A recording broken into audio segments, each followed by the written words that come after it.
તો સાબરકાંઠામાં ધોધમાર વરસાદને પગલે જળબંબાકાર થયો છે। ઈડરના કડિયાદરામાં નીચાણવાળા વિસ્તારો પાણી થયા છે।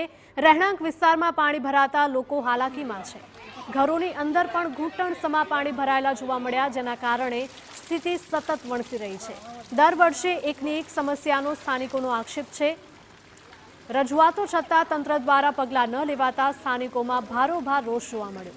સ્થાનિકોનો આક્ષેપ છે કે રહેણાંક વિસ્તારની નજીક જ નાનું અને નીચું ગરનાળું બનાવવાના લીધે આ દર વર્ષે આ પ્રકારની સમસ્યા સર્જાઈ રહી છે। દર ચોમાસે ઘરોમાં પાણી ફરી વળતા લોકોને હાલાકીમાં મુકાવવાનો વારો આવે છે, પરંતુ પાણી ભરાવાની આ સમસ્યા ઉકેલવા માટે તંત્રના પેટનું પાણી પણ નથી હલતું।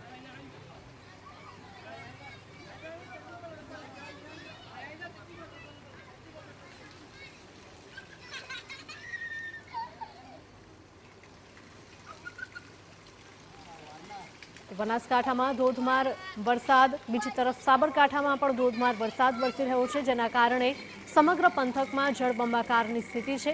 ઈડરના કડિયાદરામાં નીચાણવાળા વિસ્તારો પાણી થયા છે। લોકોના ઘરોમાં પણ પાણી ઘૂસી ગયા છે। રહેણાંક વિસ્તારમાં પાણી ભરાતા લોકોને હાલાકી વેઠવાનો વારો આવ્યો છે। આ સાથે જ અહીંના રસ્તા પણ જળમગ્ન બન્યા છે।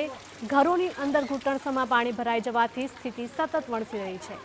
દર વર્ષે એકને એક સમસ્યાનો સામનો સ્થાનિકો કરી રહ્યા છે।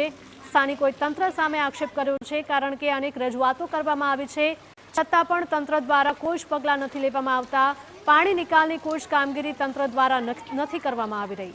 તો સ્થાનિકોનો આક્ષેપ છે કે રહેણાંક વિસ્તારની જ નજીક નાનું અને નીચું ગરનાળું બનાવવાના લીધે દર વર્ષે આ પ્રકારની સમસ્યા ઊભી થઈ રહી છે। દર ચોમાસે ઘરોમાં પાણી ફરી વળતા લોકોને હાલાકી વેઠવાનો વારો આવે છે, પરંતુ પાણી ભરાવાની આ સમસ્યા ઉકેલવા માટે તંત્રના પેટનું પાણી સુદ્ધા નથી હલી રહ્યું। ઉત્તર ગુજરાતની મેઘરાજાએ જાણે કે ઘમરોળ્યું હોય તેવા એક પછી એક દ્રશ્યો સામે આવ્યા છે। સાબરકાંઠામાં ધોધમાર વરસાદ અને તેના કારણે જળબંબાકાર થયો છે।